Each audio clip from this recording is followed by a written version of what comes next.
We start retrospect this week in 1994 as a new seed cleaning plant opens in Battle River. When fire destroyed the Battle River seed cleaning plant July 6, 1992, the community suffered a great loss. But now farmers in the Paradise Valley area have access to a brand new state-of-the-art facility. Plant manager Mark Casey says the new building is quite versatile.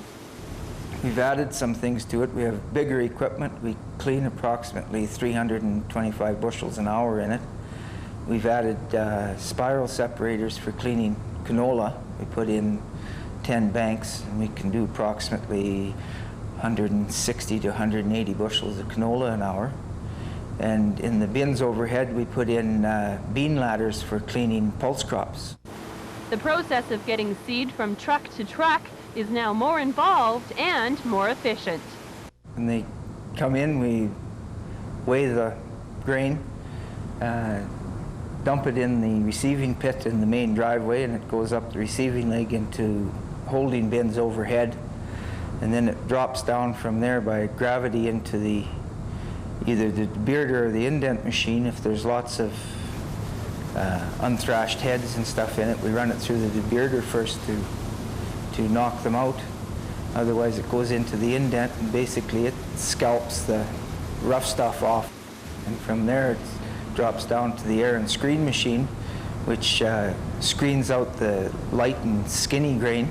And then after the air and screen, it goes back up onto a gravity separator, which is, as it implies, works on specific gravity. It floats the grain on a cushion of air.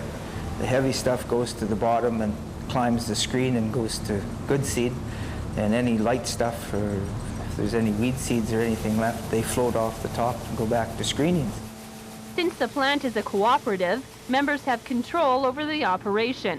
Chairman of the board for the plant, Dick Haydu, says the shareholders can't say enough about the new facility. On all the feedback we've had through the board, from the board of directors and myself, I think people are quite happy with the seed plant here. It's quite a boom to the area, I would say, especially for the town and the farmers in our area. And moving forward to 1998, residents are split in Cold Lake as the community eliminates its ward system. I think it's a little early to abolish the ward system. There are some mixed feelings over electoral representation in Cold Lake. The Tri-Town area is now amalgamated into one community. And to ensure equal representation between Cold Lake North, Cold Lake South, and the airbase, a ward system was established for the last civic election that allowed councillors to represent specific areas. It was the intent of the amalgamation committee that I sat on, as well as others, that the ward system should be a temporary thing to get us through the amalgamation, and then once that was done, that we should revert to election at large to signify that we were one community and could act that way. Now, town officials feel the three communities have gelled as one and that it is time to eliminate the wards. Some residents support the move. The ward system was necessary during the amalgamation process to make sure that each community was adequately represented during the initial amalgamation process. But now that that has largely been accomplished, it seemed to make little sense to divide a town of 12,000 into two halves. However, some residents disagree, including Councillor Ron Young. He says the communities are still at a very sensitive stage. In some people's minds, we're already there and we're one community and everything.